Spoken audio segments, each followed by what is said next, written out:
বাঁহৰ ধাৰিৰে মেৰিয়াই লৈ যোৱা এই ডেড বডিটো এগৰাকী 15 বছৰীয়া কিশোৰীৰ ছোৱালীজনীক আনকি নিজৰ মাকে চিনি পোৱা নাছিল তাইৰ যিটো অৱস্থা কৰিলে কেইটামান লৰাই মিলি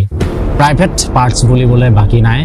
গুপ্তাংগত লোহাৰ ৰড ভৰাই দিলে ইটাৰে মাৰি মূৰ ফালি দিলে এতিয়া মাইনৰ হল বুলিয়ে এই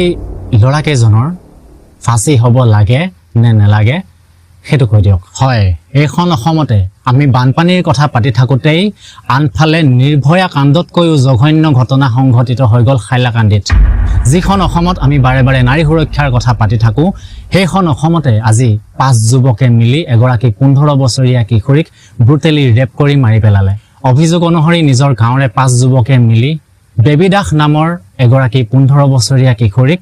নিৰ্মমভাৱে ৰেপ কৰাৰ লগতে তাইৰ দেহত ওপৰ জুপৰি আক্ৰমণ চলায় আক্ৰমণ ইমানে ভয়ংকৰ আছিল তাইৰ মুখখন চিনিব নোৱাৰা অৱস্থা হৈ গৈছিল ঘটনাৰ পূৰ্বে তাই মাকৰ লগত ঘৰৰ ওচৰৰে পাৰ্টি এটা এটেণ্ড কৰিবলৈ গৈছিল কিবা কাৰণত তাই পাৰ্টি আধাতে এৰি ঘৰলৈ গুচি আহিছিল আৰু ৰাতি যেতিয়া মাক আহি ঘৰৰ দুৱাৰ খুলে তেতিয়া তেজেৰে লুটুৰি পুটুৰি এটা মৰা বিছনাত দেখা পায়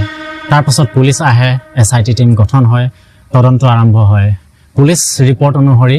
এই ঘটনাটোৰ মূল কাৰণ লাভ ট্ৰায়াঙ্গল বুলি কোৱা হৈছে অভিযুক্তক খুটপুছ কৰাত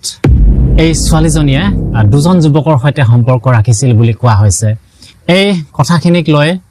দুই পক্ষৰ মাজত অৰ্থাৎ ছোৱালীজনী প্ৰেমিক আৰু সেই আনজন লৰাৰ মাজত বহুদিন আগৰে পৰাই বাক বিতংগ আৰু মতভেদ চলি আছিল আৰু এই ঘটনাৰ দিনা বেবী দাসে ঘৰ অহাৰ কথা নিজৰ প্ৰেমিকক জনায় খবৰ পোৱাৰ লগে লগে